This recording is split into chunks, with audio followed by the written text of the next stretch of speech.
Welcome to another dietitian talk.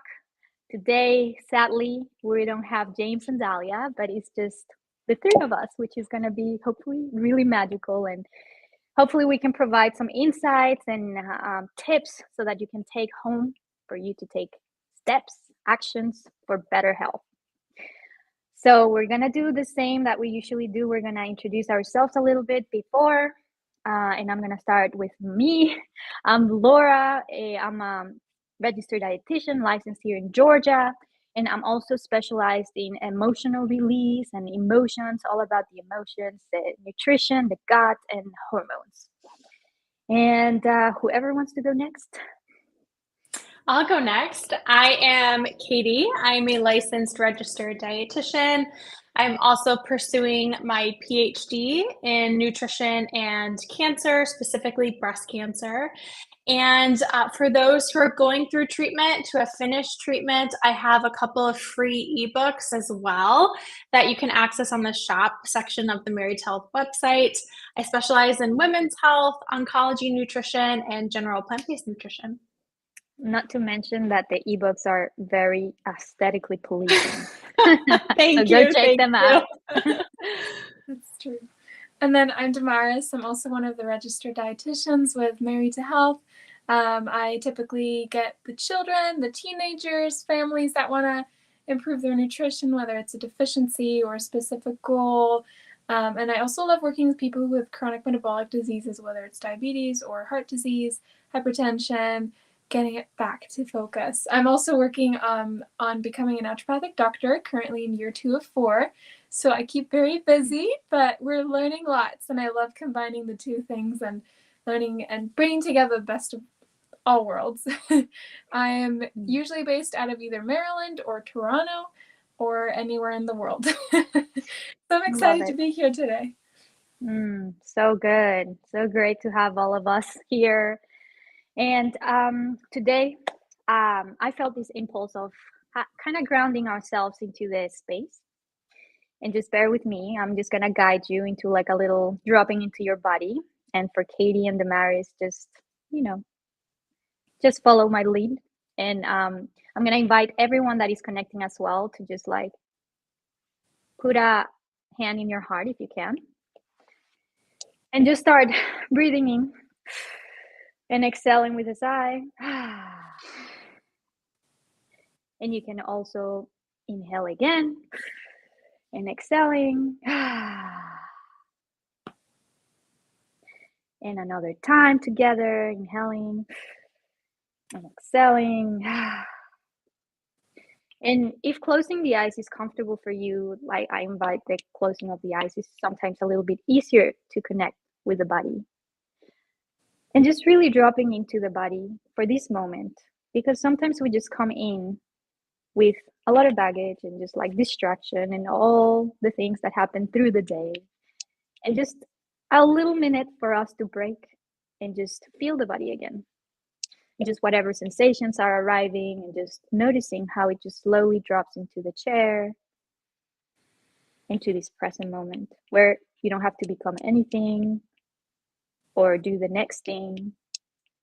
And just tuning into that frequency of being in this moment with these people, with Katie, with the Marys, with myself, and just noticing the presence of all of us.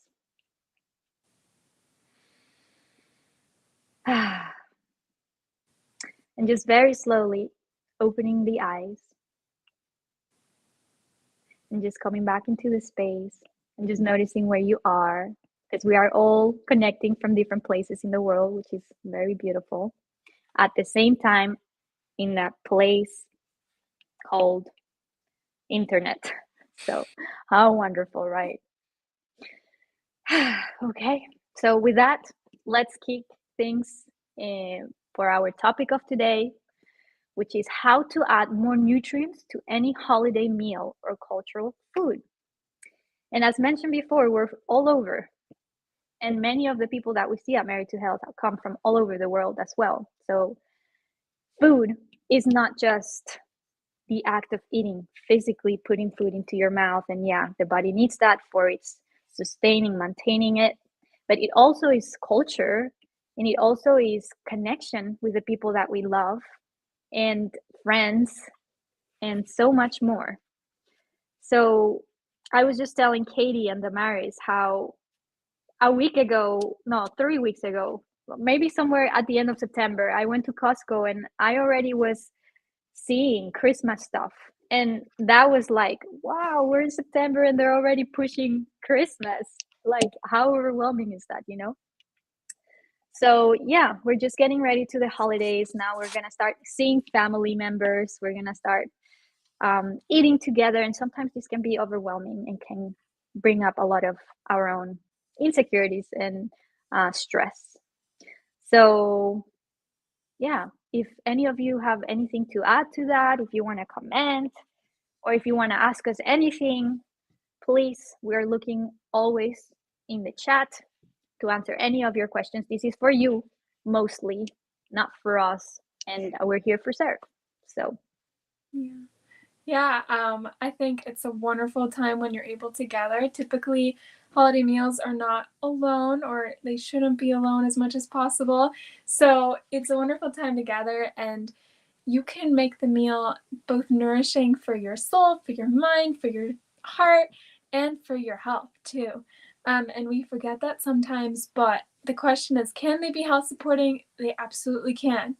And what about holiday meals makes them special is what we usually ask. We have this like tug of war between, oh, I want it to be really yummy, and oh, should we make it healthy?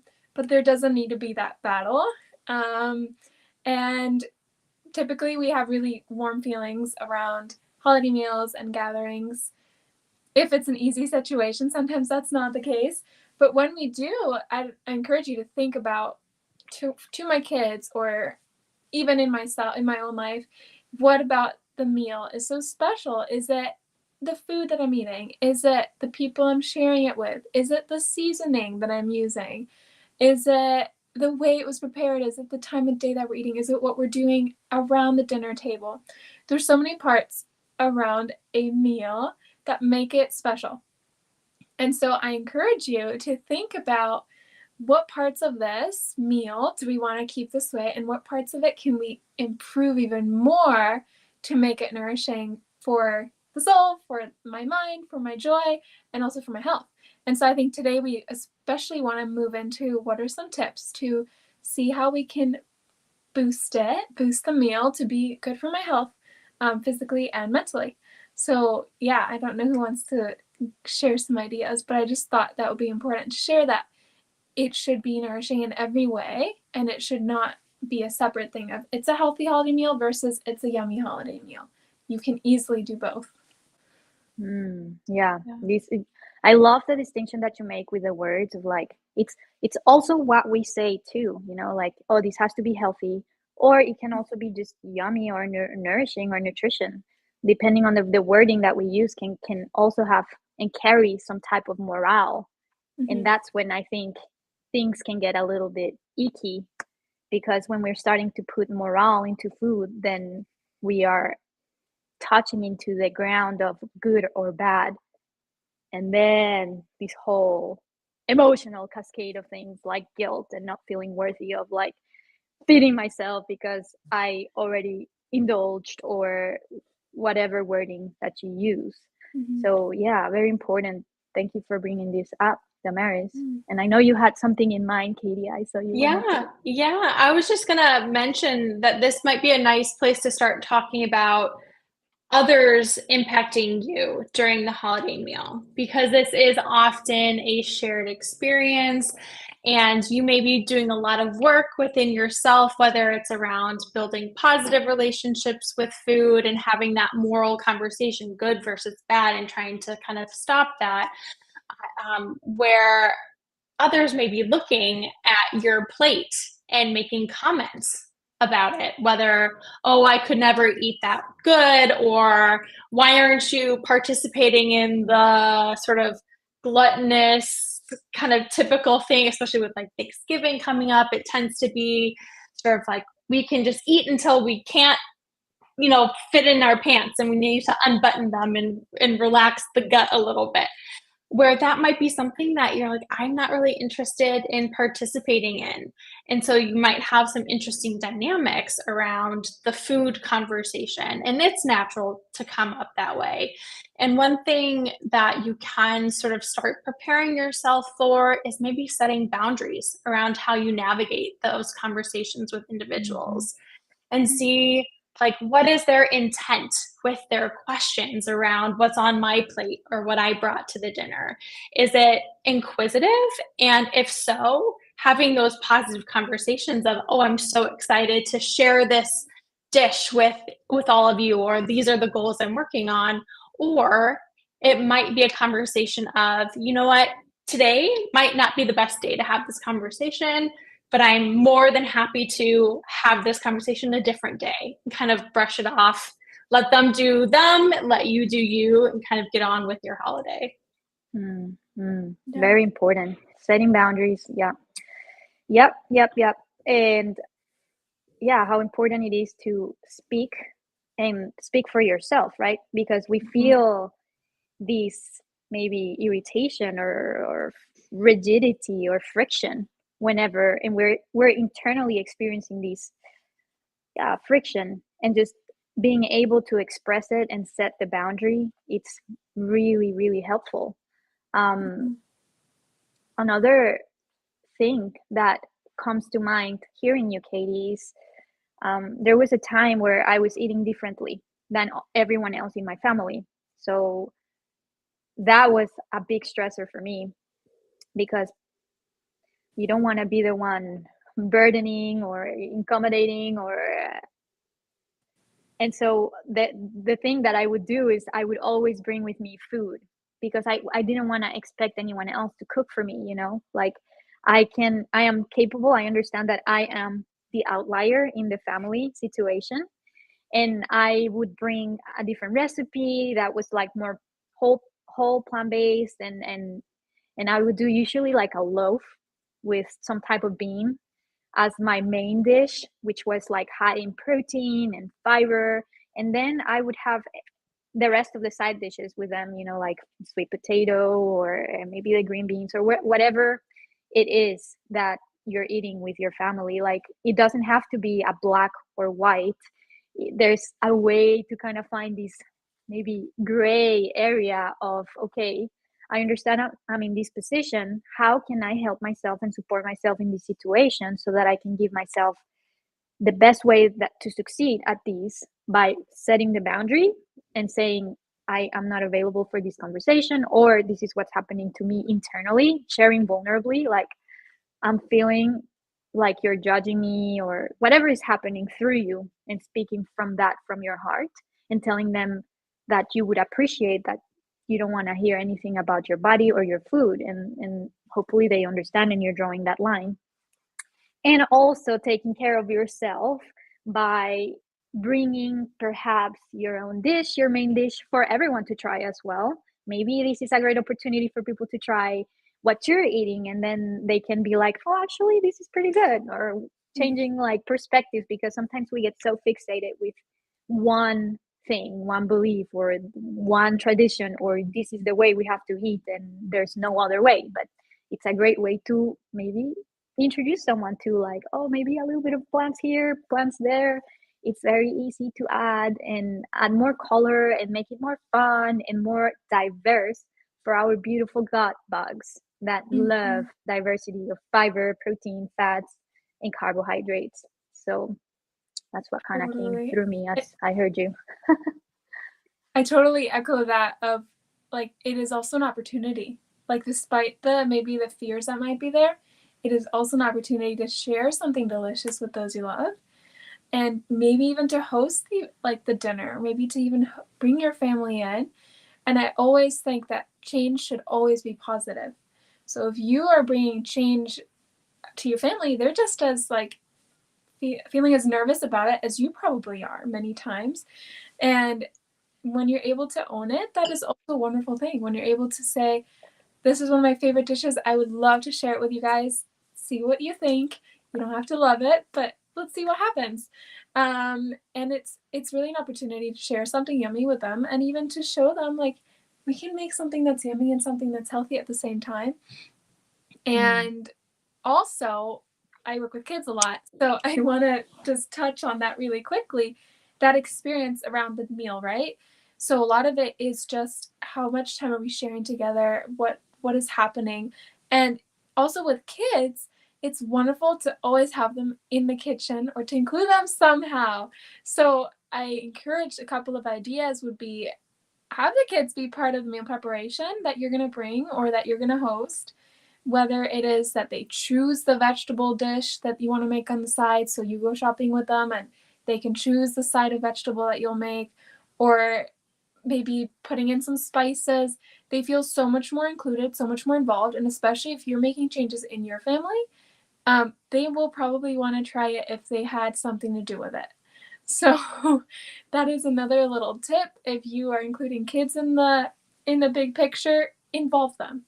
Involve them. Don't just present it to them, but involve them in the process. It'll be much more accepted. And the same way you speak about what you made or what you brought or what they made for you when they're hosting you, be grateful and speak positively. I'm eating, and if they're curious, I can see the change and I want to feel good today too. So there is also an opportunity to do a lot of good things. We saw a comment come in here. Somebody was talking about boundary setting. Completely agree that boundary setting is so important around holiday times, especially if you're surrounded by family that may judge you and say something about you based on your body size. That is very, very true. Yeah, and you don't want to spiral into negativity. So when you see that start to happen, it's good to just end it there and remind others that it's not all about the food, it's not all about the plate, it's also about being there together. That's amazing. Yeah, this is great topics. And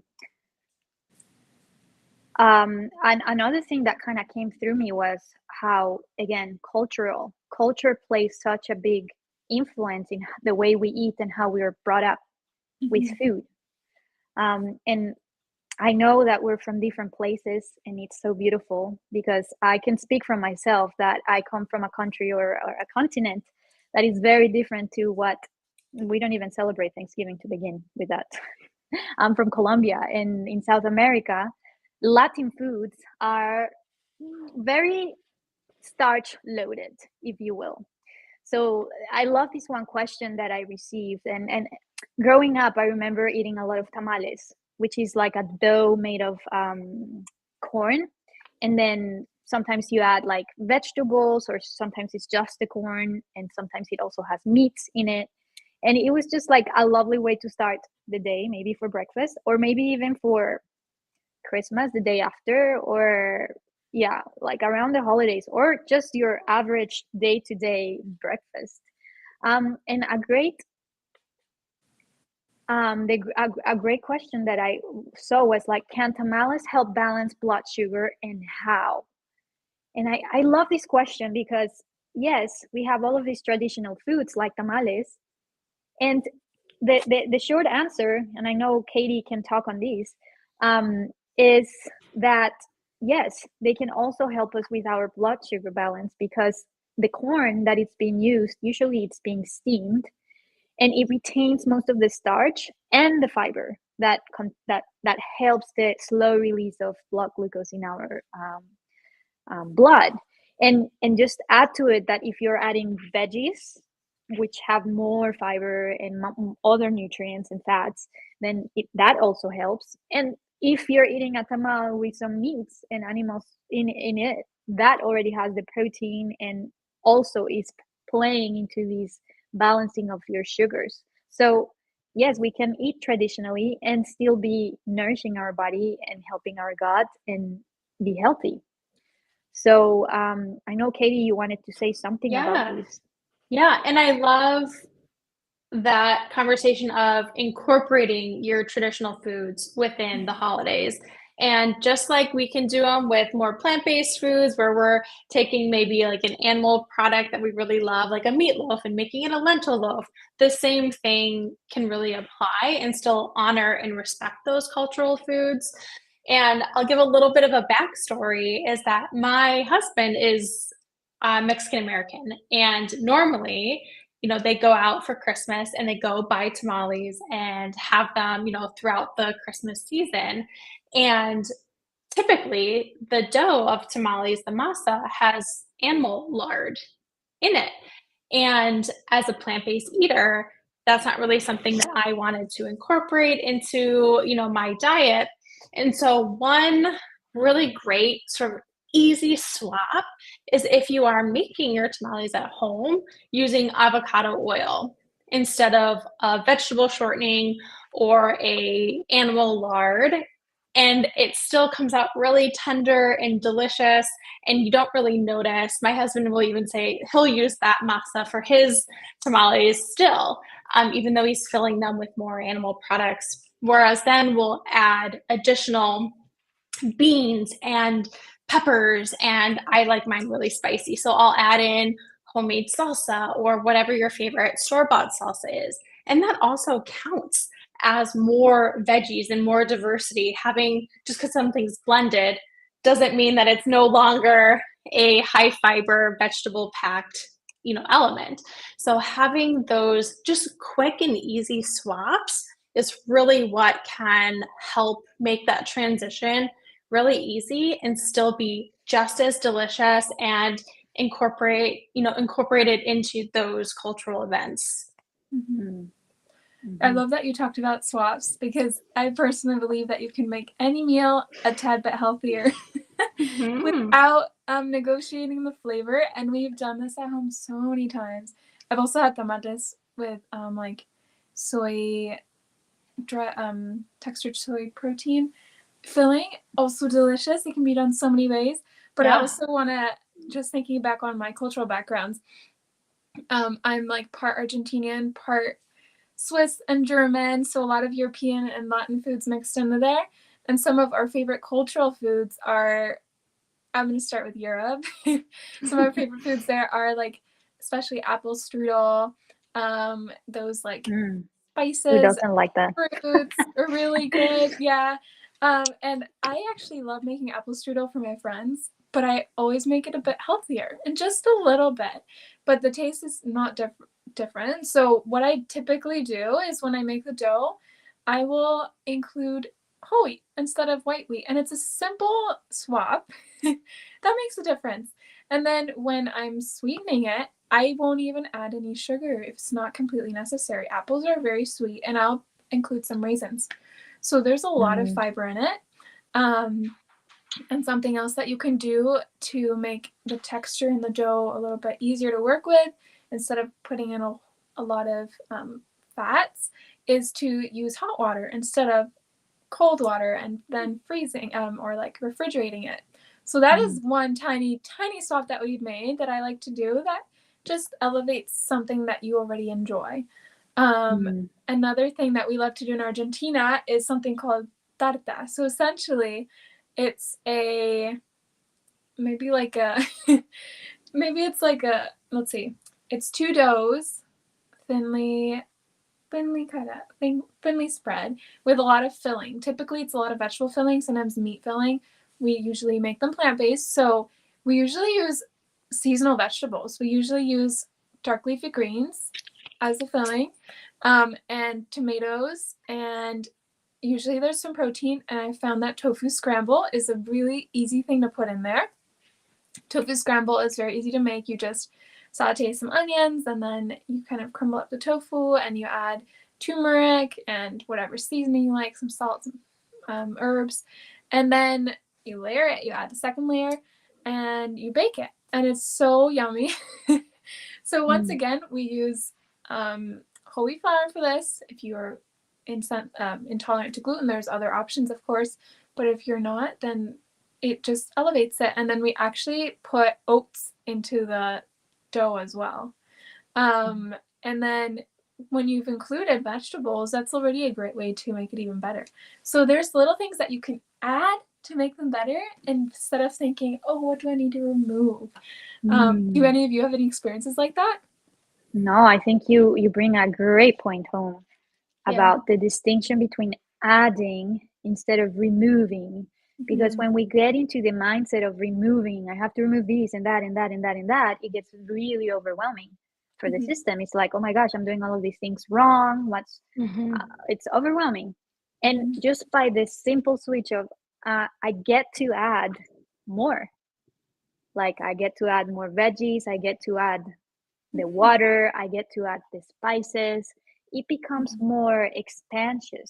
Like it's not something that you're removing away, you're actually adding to the variety that we talk about with food, so that you don't only nourish yourself, but you're also, it's a pleasurable experience. I believe that we're here in this world as humans to experience pleasure, and pleasure can be felt in many ways, especially with food, right?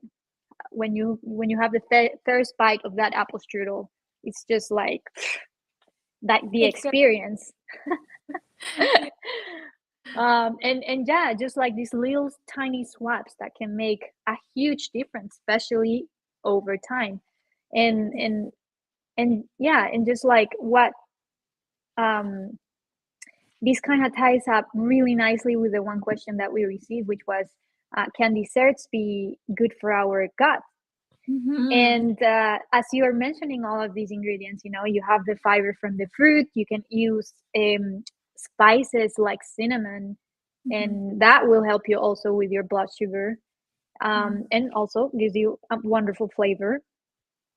And then you can also use stuff like raisins or dates to make them like a little bit more sweeter, and they have tons of fiber and other nutrients that our gut bugs really love. So yeah, don't be afraid of the dessert. And if you want your average regular dessert, eat it. Yeah. Give yourself some grace and eat the whole thing, but really enjoy it. I think this is where mindfulness really comes into place, and being present while you eat it, and just really finding the flavors and how that experience is through your body. It's like a whole body experience. It's not just I'm downing something and then I'm like guilty. I just didn't have to have this. I'm so full. But that's the point also. This is a great way also to knowing your limits. We won't know how far we can go with our body if we've never felt over the tip of eating too much. It's a great way to actually find out where how much is too much for my body. And that can vary depending on per people, depending on the day, depending on your cycle. If you're a woman, maybe even a man, if you were angry, or I don't know, maybe you can eat more. It really varies. So yeah, it brings up a really nice point. I think to expand on that, Laura, as well, is this idea of now is the perfect time to start practicing honoring your hunger and fullness cues, because we don't want to go into Thanksgiving or into the holiday season not having that background to fall back on when all of those foods are finally in front of you and the excitement of that holiday is here. Becomes really difficult to then hone in and listen to your body. Am I hungry? Am I full? Should I stop now? Is there something on that plate or at that table that I really, really, really want because I only have it once a year? It's also a time that there's a lot of language around skip breakfast, skip lunch, save all your calories for the meal. And then again, I like to talk about hunger as like a little birdie on your shoulder, where when your hunger level gets to like a 7, 8, 9, 10, it becomes really hard to hear anything else happening in the room or happening within your body. It's just constantly saying, hey, we haven't eaten today and there's all this food on the table. We got to get in on it. And then it becomes really hard to say, I'm full, when you're eating so quickly and there's all this food on the table. And then when you're done, you're like, oh my gosh, I'm so uncomfortable. I shouldn't have eaten that. You kind of have those negative thoughts starting to spiral because of that physical feeling. So on the day, just as a quick tip, still eat as you normally would. Those foods are going to be there the next day. There's always leftovers, right? That food is still going to be there. You still have a chance to experience those tastes and those flavors. You can make it a different day. There's no rule that says you can't have those foods on a random Monday throughout December, November and December. You can still make those things. So I think that now is a really good time to start practicing feeling that hunger, feeling that fullness, knowing what that means in your body. Yeah, this is preach it. And just to tie it all, like how many of you here have done this, Oh yeah. I've put my body over the tip many times, and I still have the knowledge and all of that, but I still go there. And I think the difference is how you relate to this part of you that did, like once you're in it, the only way out is through it, really. Once you're in it, it's like really touching into that compassionate self of yourself, of like, okay, I see where the limit is. I know that this is what I did today.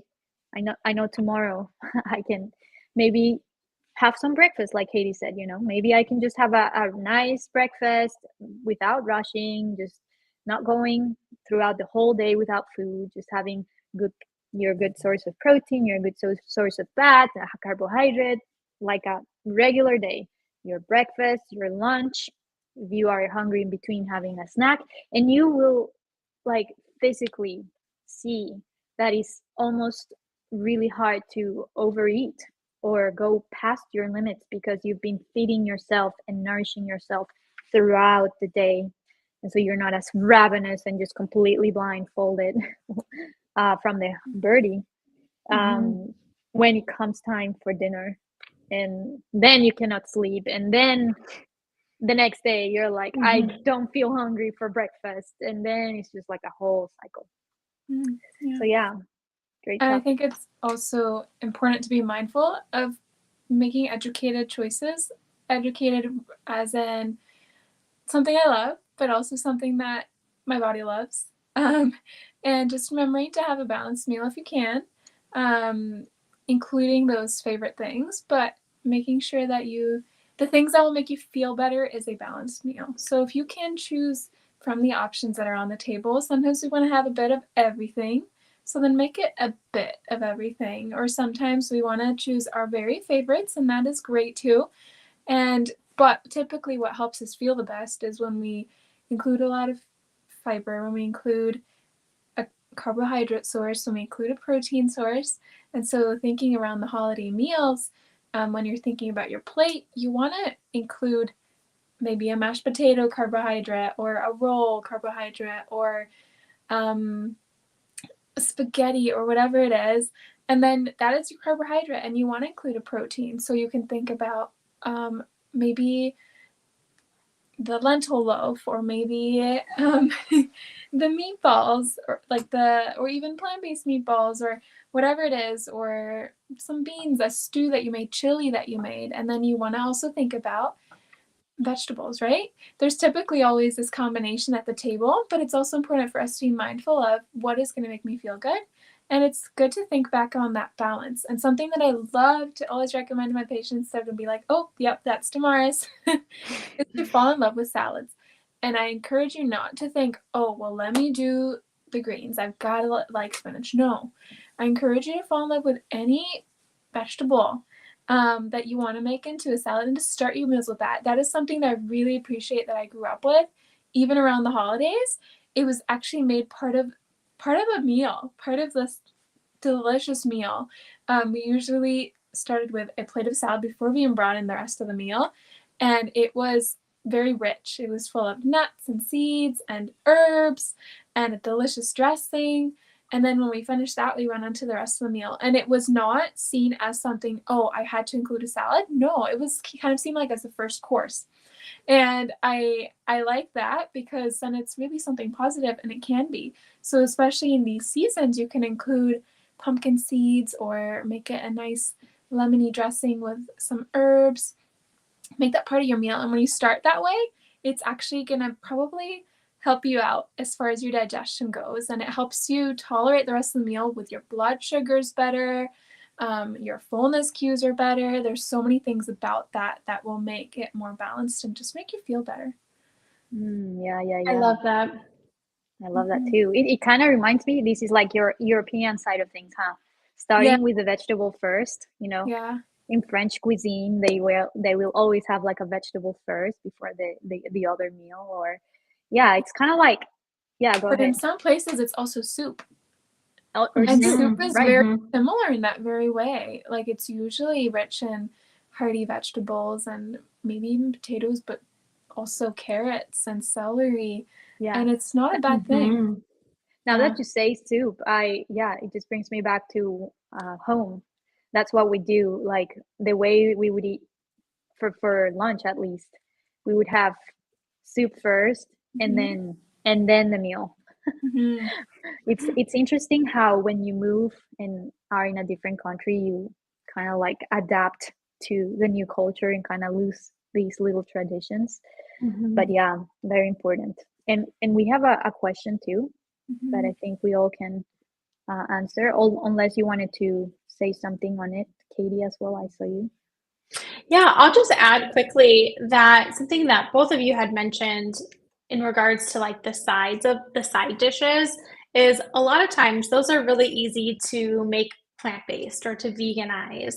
And often though, it's just veggies or it's just carbohydrate. So I really want to emphasize for those watching to bring a dish that is fully balanced, that has the protein is often kind of like what's missing for plant-based eaters at those meals. So one thing that I really love to make is like a shepherd's pie, a lentil shepherd's pie. Throw in some lentils or textured vegetable protein or even like extra firm tofu, crumble it up. And then you have lots of veggies, throw carrots and celery and whatever green beans, whatever veggies that you like, and then top it with the mashed potatoes for those carbohydrates as well.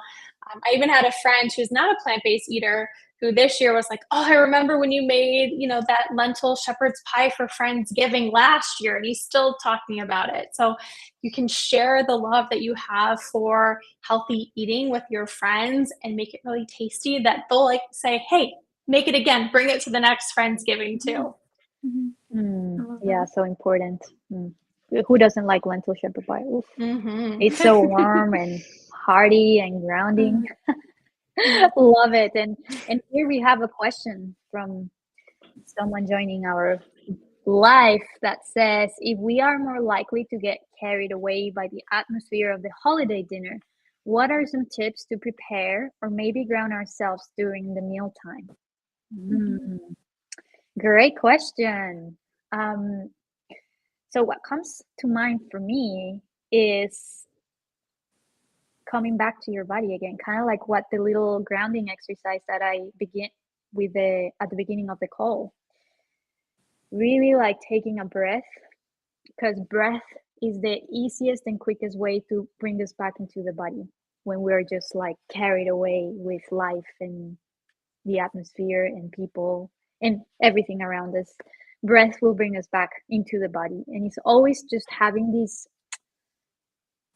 awareness of being in this outside world, but also at the same time getting feedback and checking in with our own body. Like, okay, how do I feel right now? Like, you can go through these questions internally, like, how do I feel right now? And even like take a minute to, am I hungry?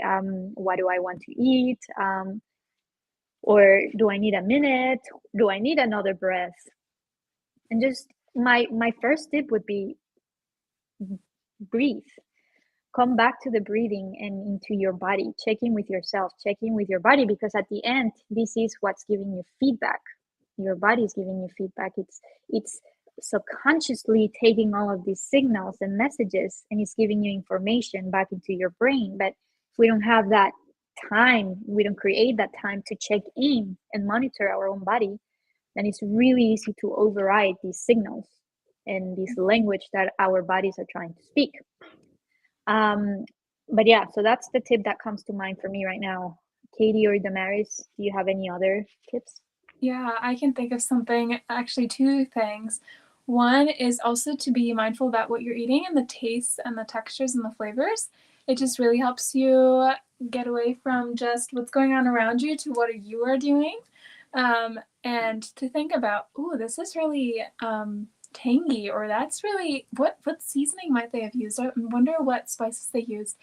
And then another thing that we do at home is actually start the meal with a prayer, and that is also a grounding practice.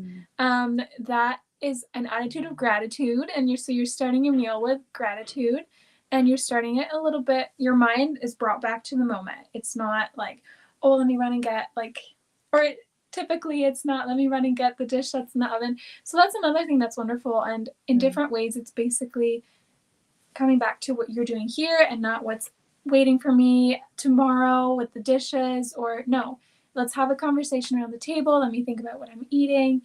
Those are things to bring you into the moment. I love it. When you tune into that frequency of gratitude, it will bring you down very quickly. And it will also slowly drive you into this frequency of love too, of love for the food, love for the people around you, love for the connection and the time together when we create these little spaces and prayers. Yeah, for sure. And I just want to echo kind of what both of you said as well, because those are both really great tips. And the commonality is pausing, whether it's through prayer or saying a grateful, what you're grateful about, or breathing, is it's all in a way to slow down and pause and take a moment to just recenter yourself. There's a lot going on at meal times, lots of people, maybe there's pets and kids and all the food and kind of the build up, and just taking a moment to bring it back to center and give yourself that little moment, whether it's half a second or 2 minutes or whatever. I think another thing you can do is sort of enlist a partner in crime, almost, of asking your person next to you, saying, hey, what flavors do you taste? And form a conversation.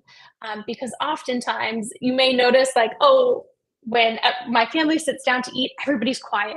Nobody's talking. They're just eating, eating, eating. And that's where we can also kind of get away from that activeness of the meal. And by saying, hey, let's pause together. Let's experience this meal together. That will elicit other conversations, but it will also help you slow down and connect with the people around you too. That's fun. Yeah. I love that. Great tips. So hopefully you can take a few tips of all of these that we just shared. Thank you so much for your question. We love questions. And then we had someone make a really nice comment about the points that we're giving about bodies constantly speaking to us, and it's so important to listen to it in order to fully nourish ourselves without having those feelings of guilt and shame. Yeah. And someone else is saying they want to use these tips at Thanksgiving, so that's awesome. We love to hear that. Yeah, the idea is to practice that. So we got several gatherings coming up to practice that, and go for it. Give it a try, whether it's about how you think about the meal, whether it's what you bring to the meal, whether it is your conversation around the meal. There's a lot of things that we can do to make it more valuable, more nourishing to us. Yeah. Yeah. I think, I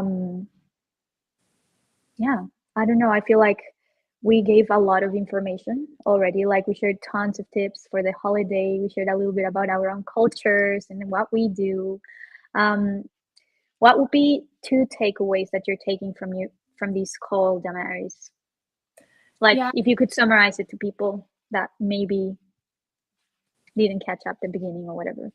Yeah, for sure. So we talked, 2 takeaways for me at least, is we talked about maybe being more present in your meal and doing that in a positive way, and encouraging other people to be part of that, and having conversations that are uplifting, and sometimes setting boundaries. And then another one is that you can take your traditional dish, you can elevate it up a notch by including more plant-based options, by including more fiber things, so more whole grain things, by including more fruits and vegetables. There's a lot of things you can do. And if you need some more ideas, We always have resources. There are some on Married to Health website. There are some on our personal accounts. If you want to ever chat to us or book with us, we're always available to help you navigate these times. If you need recipe ideas, we can always do that as well. I know I was recently looking up a dessert, and I found these delicious, like, pumpkin flavored bliss balls. I don't know if you know what that is, but it's kind of like a cookie, and it involves a lot of nuts and dried fruits and still the flavors of the holidays. So there's a lot of things you can do. So if you ever need ideas, for sure, also reach out. And Katie, I'm curious to hear you. What are your 2 takeaways for today? Yeah, I would say number 1 is support yourself. You're your best advocate. So whether it's setting boundaries with family members or bringing a dish that you will feel really nourished about and excited to eat and to share, do what you need to do to support yourself during this time. And I would say the other big takeaway is that you don't have to give up your favorite cultural foods in order to support your health. There's so many traditional cultural foods that already are health promoting, plant-based, and if not, that idea of what can I add to that food to bring the nourishment up instead of, oh, what can I take away? Great takeaways. I think What for about me, you, Laura? yeah, I was just trying to think one that you haven't mentioned yet. But for me, I mean, I will bring it and just again and again, just check in with your body again. Just pause, slow down. And then the other one is remember it's these holidays meals, right? So that's just specific days of the year. So give yourself the grace to also really immerse yourself in the holiday. It's just a day or maybe even a week. And then just if you don't want to think about all of these that we already gave you, that's also okay. Yeah. That's also totally fine with your body. Your body can handle it. Our bodies have a liver, a gallbladder, and kidneys and sweat glands that can help us when we have all of these days that perhaps are not our usual or our day to day. And so, yeah, just having that 80-20, just like, you know, when you're feeding and nourishing yourself most of the time, when you get to these holiday times, you can add all of these tips that Katie and Damaris already shared and we shared earlier, and also enjoy whatever it's in front of you, because again, we're here to enjoy and take everything that life is giving us to with a lot of grace without the guilt and the shame. I love that. Yeah, that's amazing. I love that too. Okay, so do we feel complete? Does anyone else have any questions? I don't see any more questions, but like Damaris already mentioned, please reach out to us if you have any last minute questions or something that came after the call. Come say hi to us. We are super friendly, ready to see you, support you, and hear you in where you are in your journey. And do check us out at Married to Health. You will find us there. And if Damaris and Katie, you want to share the other socials so that people can find you. Sure. We also have a Dietitians of Married to Health site where all of us are represented. And then my personal account is the Plant Transformation on Instagram. And I can be found at Katie Chacos Nutrition on both Instagram and TikTok. Yes. And you can find me on LinkedIn by my name, Laura Sanchez, and then on Instagram at The Emotional RD. So come say hello, don't be shy, and we will see you in the next Dietitian Talk soon.